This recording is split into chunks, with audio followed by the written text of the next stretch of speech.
My name is Alicia Shapiro with AInews.com, and welcome to another episode of our Driving Tomorrow Conversations with Industry Leaders, where we explore the real world impact of artificial intelligence across industries. Today, I'm excited to be speaking with Sarah Kim, Vice President of Commercial Marketing at Cox Business. Sarah is a growth and marketing executive with more than 25 years' experience leading large scale commercial organizations across IT and telecom industries, including previous global marketing leadership roles at SAP and Microsoft. At Cox Business, Sarah leads the company's end-to-end B2B growth engine with responsibilities spanning marketing, advanced analytics, pricing and packaging, and AI strategy. Her work focuses on moving beyond traditional marketing into a more AI-enabled go-to-market model that brings together data, intelligence, automation, and cross-functional execution. In today's conversation, we'll explore what it takes for companies to become AI first, how connected data can improve decisions around customers' pricing and sales and growth, and why leaders need to avoid fragmented AI adoptions, and what the next phase of AI first go to market could look like as organizations move beyond isolated experiments. So, thank you for joining me today, Sarah. Yes, thank you so much for having me. Oh, absolutely. I'm glad to have you here. So, like I said, your work focuses on rebuilding the growth engine behind marketing, sales, customer experience, data, and pricing. So, when companies say that they want to become AI first, what do you think they often misunderstand about the level of operational change that would require? Yeah, I think that is the key word is just the level of change, right? Mhm. It is not an IT project. It is not something that you sprinkle into how you currently do things. It is a sea change. You basically have to rebuild your company almost from the ground up. You have to look at processes. You have to look at how you're organized. You have to look at how work flows between teams and what could be different. And it's a very high level of commitment. It is a high level of change. And I don't think people realize that when embarking on, when they say they want to be AI first, they don't really understand what that means. Yes. In fact, I think a lot of people probably think, oh, you just kind of push a button and AI is there magically. Yeah, no, indeed. And I think people have gotten spoiled with software as a service, right? It comes out of the box, it comes Yes. pre-configured, and it's aligned to your business needs. And AI is nothing like that at all. One of the things is in our early days when we rolled out AI tools to our employees, one of the things that I noticed immediately is you can give the same tool to 100 employees and they'll use it 100 different ways, Yeah. right? And being able to find where is the repeatable value out of that? How do you apply it to larger workflows? It can take many different shapes and forms. And if you don't have a well organized, disciplined approach to both how you roll it out, how you use it, how you measure value, you're going to get 1,000 flowers that bloom rather than needing one big value case. Yeah. And one focus of your work is moving from campaign based marketing to more signal driven AI enabled go to market model. How does Mhm. AI change the way companies identify the right customers, understand their needs, and then decide when to engage? Oh my goodness. That's such a great question. It's such an area that I'm so passionate about because being part of marketing and sales and go to market organizations my entire career, one of the biggest frustration points is that you can see the customer, you can see the opportunity, but you just can't act on it in real time. Right. And you have to do 100 different things to be able to go to market. Right. And that's the beautiful thing about AI is that it can simplify and automate how you go to market when it comes to the execution. But even before that, what we've found with AI and how we've applied it to our business is that it's given us such a deep understanding of our customers that we've never had before, right? Because AI has the ability to take insights and data from hundreds of different sources and find the patterns and find the relevance in it immediately, right? Something that would take a researcher hundreds of hours to do can be done in an instant. So what we did at Cox is we actually used AI to put together a new segmentation model for our customers. And basically what we did is we took about 30 internal and external different data sources, and then we took 700 different attributes. We've done industry, sub-industry, customer size, and we put that all together and we came out with 9 customer segments. And what those segments told us is who the customers were, how they buy and what they bought. It wasn't just size and industry, which is how most companies go to market, right? If they don't have those deeper insights. So we use AI to put together a framework and a model for how we segment customers based on how they actually buy, right? And their attributes.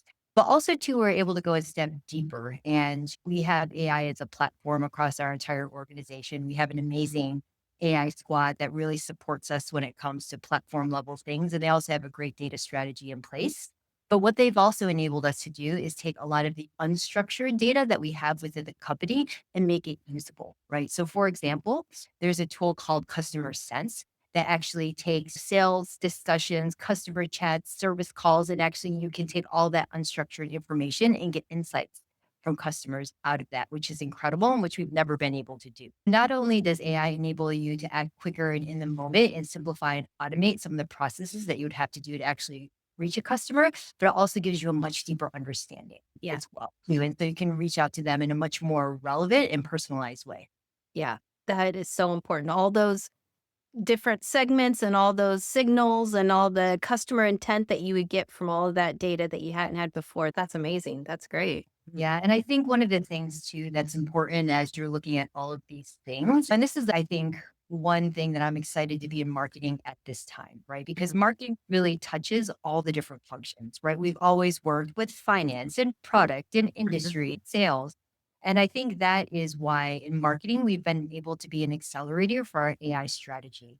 Because really, you have to look across functions, you have to look across workflows, you have to understand how certain insights are applicable to the different functions, right? So when we actually built our go to market roadmap for AI, we actually looked at what are the data and insights that are shared across marketing and sales and customer organizations, right? And then how do we bring all of those insights and data together and do shared use cases and use cases that can build upon each other? Right. And I'll use an example. So we used AI, we built a product that actually does content customization. And our first use case was specifically for marketing. It was to create marketing emails as well as other marketing content, such as blogs and white papers. But actually using the same insights and information, and we created a whole knowledge base that includes things like our branding, our legal guidelines, our segment messaging, our industry messaging, and product information, and all of that. And we realized that, hey, actually, that sales can use this as well when they're sending up follow-up emails to customers. So we started extending the use case beyond marketing and how does it apply to the sales motion as well too, right? And also to a lot of the agents that inform our marketing strategy also inform sales strategy as well too. So it's common insights, it's common tools, and it's common AI workflows that power our go-to-market. And that's been a game changer for us. Oh, for sure. And I'm glad that you touched on that different teams can use the same tools or the same information because that information that the systems depend on is spread across different platforms and processes and teams. So when you do connect all of that information together, how does that change the decisions that companies can make about their customers and pricing and sales and growth? Yes. And I think one of the exciting things is we've always talked about, hey, we need to have a customer centric approach to things, right? And I think by having this ability to go across functions, we can truly put the customer at the center of what we do, right? Because I really look at our go to market is we're not managing different channels, we're not managing different ways to go to market. We're actually managing the customer journey and the customer experience with us, right? So it enables us to truly take that customer centric lens. It gives us more insight. It gives us the ability to interact with our customers in much more meaningful ways. And I think what's going to be interesting is as AI matures and as the operating model around it changes, I think we're actually going to see different functions emerge, right? And I say this all the time. I think the role of the CMO is going to change significantly, right? And there might not even be a CMO in a couple of years from now. It could be a chief customer journey officer, Mhm. right? That's responsible for shepherding the customer touch points, right? End to end. I don't know, but I think change how companies are organized, how the functions come together, and how they're even defined, right? Because I'm sure you've seen in your work that the individual roles are changing, right? Yeah. They're changing from doing the things and moving things from point A to B to really being more of orchestration, providing context, providing that business value on top of what AI can do, right? So I think that a lot is going to change in the next couple of years, and that's exciting because I believe that we're at the forefront of a lot of that and where we are. Oh, for sure. Yeah. Yeah. On the opposite kind of end of that, one concern that companies are maybe facing right now is what is called agent sprawl, when there's different AI tools, different agents and workflows that are spreading across the organization without any clear ownership or coordination like you guys have. So, what is the real business risk when that is segmented? Is it more security, duplicated work, poor customer service, or maybe It's something all else? of that, right? It is all of the above and then some. And I think just AI amplifies those issues that we've seen just with having siloed organizations, right? It will just amplify it and make it worse. So I can't speak more highly or be a bigger proponent of having a centralized approach to AI. And I think that has been the foundation for our success here at Cox because we have a very strong AI squad that centralizes all of that. It centralizes the platform, the governance, the security, right? And because of that, we're able to build on top of that. We're able to have a structure rollout plan. We're able to have that governance to prevent that sprawl, right? It really gets people focused on what are the highest value use cases. It gets people focused on what are the processes that we have to change first, right? And it really gives us a very clear roadmap of how do we start small and then expand as well too. And I joke with Eric Pace leads our AI Center of Excellence, our AI squad. And I was joking with him is because when we first started on this thing, I told him, I was like, give me some AI. Give it to me. I know it's important. Yeah. Because I was thinking of it as a time as an IT project or as something that I could just sprinkle in and supercharge certain things or certain problems that I was having, right? And he really pushed back at it and he said, look, we've got to have a roadmap. You've got to understand the full picture. You've got to understand the destination that you're trying to get to. And we've got to spend a couple weeks just doing the work and putting together a roadmap. And I can't be more grateful that we did that. Yeah. Because not only do we have the map of what we need to do, but also in parallel, I was able to create a plan of how do I get my organization ready as well. This is not just your AI products and the sequence in which you roll them out or develop them. It's also too is how in parallel do you get your people prepared as well too, and knowing where the end and the milestones are, you can actually create a plan to get your people ready in parallel. So I think that's important, and I think that's also too just an underappreciated thing, right? Is Yeah. everyone's enablement for people, but what does that actually mean, right? And it means different things at different stages, right? And so I'll talk about the enablement piece because I'm very passionate about that, and I Yeah. think a good job our team on that one. Yeah. So first of all, is it doesn't start with enablement. Okay.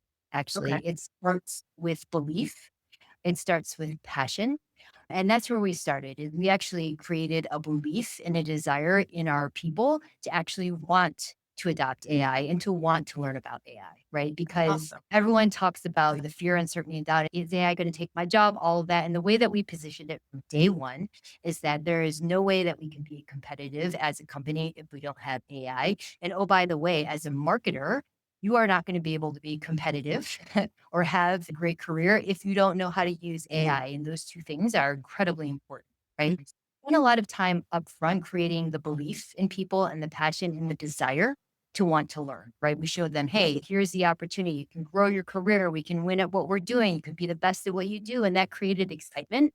And then we started rolling out the enablement, right? And we made sure that the enablement was very applicable to their job, that they could see immediate success. We created communities of practice that shared best practices, right? Not everyone learns at the same speed. So we would have super users paired with some of the people that were taking a little bit longer time. We monitored usage to make sure that as we rolled out our tools that people were actually using them, and we rewarded people that were very high users and held them up that said, hey, look, here's a great example. And then we took it to the next step is we reached 100% enablement in our marketing organization in about 2 months. Yeah, Wow. for 100 people. That thing. Yeah, and so then our next step was to start differentiating folks and skills. So then we actually rolled out the next level of training, which was more advanced, right? As they were getting into how do you build agents, how do you use some of the more advanced tooling, how to use N8N. And so again, we had to have a very clear roadmap for our people development that mirrored what we were trying to do from an AI roadmap perspective that needed to be considered at the same time. Yeah. Okay, everyone, there was the master class of how you roll it out. Because I don't hear that. I hear a lot of where some employees are pushing back and they don't like AI. They don't like what it's doing to the environment. They think it maybe is making their brains less sharp. And I hear all the bad stuff, but it's nice to hear that a company's doing it the right way and they're getting full employee participation and that they want to participate. That's so Yeah. amazing. That's Yeah, really and that's great. why you start with enablement. You have to start with belief. and Yeah. passion and creating that in people first. Yeah. That makes Yep. so much sense. Yep. And when businesses do come to Cox Business to try to modernize their own companies, where do you see the biggest gap between what they want AI to do and what their organization is actually ready to support? Oh, goodness. That is a great question, right? Because we already addressed one, right? Is Yeah. number one, there's a lot of fear and resistance that comes from the employees from the bottoms up, right? But also, too, I think from the tops down, is I think that a lot of times there are unrealistic expectations of what AI can do and also what it takes to actually make it do what you want it to do as well. Like, there's two really opposing forces. You have fear and resistance, and then you have unrealistic expectations coming from the top down. And that's just a recipe for disaster, Yeah. right? And so one of our businesses, Rapid Scale, has a great consulting arm that really focuses on AI, right? And it really starts with, hey, what is the business problem that you are trying to solve? What is the top value that you are looking to get? And they really start from there, right? And also, too, I think, and I see a lot of this because I talk to a lot of different leaders from different companies. There's also this knee jerk reaction that I see, and this goes along with the unrealistic expectations is that, oh, AI can just replace my current tech stack. Oh, yeah. Right? Yeah. And I think there's a huge misconception as well, too, right? AI, at least not today, is not going to replace your ERP, your CRM, your big platform things, because there has to be a structure in place. There has to be certain things that you build from. Really, where I see the opportunity for AI to do is actually stitch some of these systems together, is to fill gaps and to create additional levels of insight and automation of the stack that you already have. Podcast, and they do the same thing. They have their marketing and sales stacks, and they're literally using Claude to fill in the gaps and do the connections and all that. So that even they are still using their software. So I think that's another misconception. People are like, oh, we can just use AI and not have to worry about all the other things. No, it's get the most out of what you have and use AI to fill the gaps. I love that. So once companies they do see that gap and they're filling in with AI and everything, what Mhm. do you think should be the first step? Is it fixing the data, choosing the use case, getting employee buy-in, or maybe even leadership alignment? Yes. So, and I'm so glad that you brought up leadership alignment as well, too, because if you don't have the leadership buy-in and alignment, the other things are not going to happen. Yeah. That's true. It's really of getting clear on what is it that we're trying to do. And it is a constant drumbeat. I can't tell you it is a constant drumbeat of we are doing this because it is hard. Like building AI products, rolling them out is very hard. And I always say it takes a little bit of a sense of humor. Well, a lot of fortitude when it comes to rolling this out, and it takes constant reinforcement. It takes constant reassurance as well too, because one of the things of AI is you have to have your teams very comfortable with change, right? And being expecting change and knowing that what we're building today is not going to be the same as it is tomorrow because the AI capabilities are changing so rapidly. So Right. making sure that they're ready for change. And also, too, making sure that they are good with failure. And I feel that people just talk about that as a nice platitude as, oh, we're good with failures. No, is I need to fail, right? I need them to fail and push the envelope so hard that they're failing because what they fail at today, because the technology is moving forward so quickly, 3 weeks from now or 3 months from now, it might work, right? And we're not going to know how to do it when the time is right if we haven't failed and tried, right? And what I tell the teams is we're not failing at something, we are not trying hard enough. Yeah. So, and that's another thing. And it's hard to get people's head wrapped around that. And that takes leadership buy-in. It takes leadership to get people comfortable with a new way of working, right? And that's another thing too about our AI roadmap as well, too, is we've rolled out our first set of products. Everyone is happy with them. And here I come in here, Eric comes in and say, hey, this product that you love right now, we spent weeks developing. Actually, we're not going to need it 6 months from now because we realize that we don't need it anymore and it's okay. Yeah. And it's in having the teams like, oh, I spent weeks developing this product and rolling it out and doing the testing and it works for now and it's good for now, but there's something else on the horizon, right? And getting people comfortable with, hey, we're going to build things and it's okay to move on to the next. It's okay not to spend cycles making it better.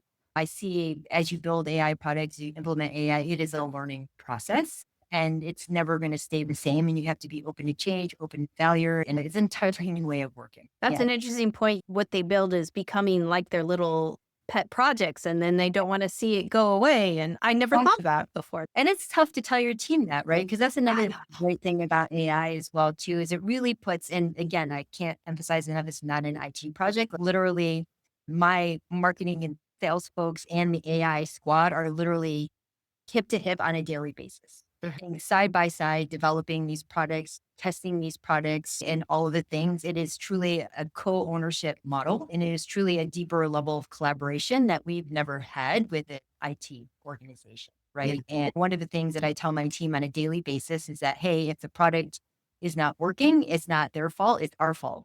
Haven't given the right input, we haven't set the right expectations, all of that. Right. I make sure that my team is just as accountable for product success and failure as the AI team and the technology teams that they work with. And I think that's important. But as you said, once they have that level of investment in developing a product, it's hard to let go. Yes, this is our baby and we're so proud. And it makes it even harder to let go. But I think showing that there's better ways of doing things and this step was necessary to learn and go on to the next step. It's Yeah, all, that is important. It's a learning and it's a step by step process. yeah. Great. On the opposite side, how should leaders decide which AI capabilities that they would need to build internally and which ones may be better suited, supported by vendors or platforms or partners? It's that build or buy question, but what would you say about that? Yeah, no, that's a great question. And I think at the very highest level, a good first thing to look at is what is truly differentiating versus what is just platform, Mm, right? And that's how we look at things is we use vendors really to supply platform and do the hard work of managing security, general tools and all of that. But when it comes to things that really differentiate us, and that's, for example, from a marketing and sales perspective, what differentiates us of how we mobilize our segmentation insights to our customers and to our prospects, right? And really the mobilization is how do we create the content? How do we create the enablement? And that also, we built that in-house, right? Because that's truly differentiating. And that's where we really need to have that tight alignment to both our internal data, external data, our own processes. I think it's very unique to us. And honestly, we did look at other vendors to do similar things for us, but it would have taken us just as long oh, to integrate that vendor solution than to build it ourselves, right? wow. Yeah. That's how we came up to the decision. It was what's differentiating. And also too, no product is plug and play. There's going to be a Right. level of integration and there's a level, and it's where can you get the most impacts and what's differentiating. Yeah. That's smart. Yeah. That's a smart process. Yeah. Once companies move beyond the isolated AI experiments, what do you think is the next phase of the AI first go to market? What would it look like when the data and the automation, pricing, sales, customer experience, what happens when it all starts working together? What's that next phase look like? Yeah, I really think that the next phase, at least for us and what we're experimenting, working on right now, is a truly agentified go to market, right? Because right now, a lot of our workflows are AI assisted, but there's very much a human in the loop. And honestly, I don't think there necessarily has to be a human loop at every single stop, right? Okay. And I think that a truly agentic go to market is completely different, right? As a human role is different. I think the touch points are a lot less, but that being said, even though there's less human touch points in the loops, they become much more important. That's true. They become much more critical. And so it's shifting the mindset from, hey, you're going to touch this system at these many points. Hey, you're going to touch it this one place, but it's super important. Higher at this point. And so it's changing that human operating model from let's be involved as possible to, hey, you want to minimize your involvement, but make sure your involvement is even more important. Yeah. Then learning how to trust the system as well too is how do you build in the self-learning capabilities and the ability to evolve and change as well too, right? Because once you create a loop, how do you make sure that it evolves and grows? And I think that's the next thing that will be figured out, right? Is once we create and identify go to market, how do we continue to evolve that? That is what would be hard. And for me, it would be trusting the system and letting go. Absolutely. And trust me, we're having our things with that as Yeah. well too. But really, you have to start at an area with low risk and test and go from there, right? So That it's makes an area that's very low risk and to try things out, and we're going to. that makes sense. Okay, yeah, get used to the autonomous actions first and then put it on something more important. That makes sense. Absolutely. Before we wrap up, I always love to ask when you do step away from your work, what are some activities or hobbies you're passionate about? All right. I have 4 kids, and all of them are in very competitive sports. Oh, And what I joke is we don't do sports for fun. We do sports to learn lessons and learn hard work and all of that. Honestly, I find sports very refreshing because while I love AI and while I love the work that I do and all of that, honestly, one of the things that always is nagging at me is how is all of this going to change? What skills are needed in my kids? Right. Because when it comes to education, when it comes to what skills do they need to bring to work, and I actually think that sports actually builds a lot of the skills that they are going to need when they go into the world and around AI, right? It's really that sense of teamwork, that sense of collaboration, that sense of risks, right? Because AI is very risk averse and taking risks and making calculated choices and inspiring teams and all that. And that's a passion of mine, but also I see how the two are very synergistic, right? It's my kids in different ways for what the future brings. I love that. Yeah. That is true. I see the correlation too. That's important. Yeah. Sarah, thank you so much for joining me today. I just really appreciate how clearly you explained how AI is not just an IT problem or a technology decision, it's a business operating decision that affects all areas the data, teams, customers, growth. So I really appreciate your clear insights and how people can learn from you. So thank you so much. Yeah, thank you very much for having me. I can talk about AI all day, and you are an amazing person to chat Oh, with. We get to talk to a lot of different folks, so I appreciate the conversation. Oh, for sure. Thank you so much. All And right. for those who would like to learn more about Cox Business, you can visit their website, cox.com/business. Keeping you connected to tomorrow. Today, this is Alicia with AInews.com.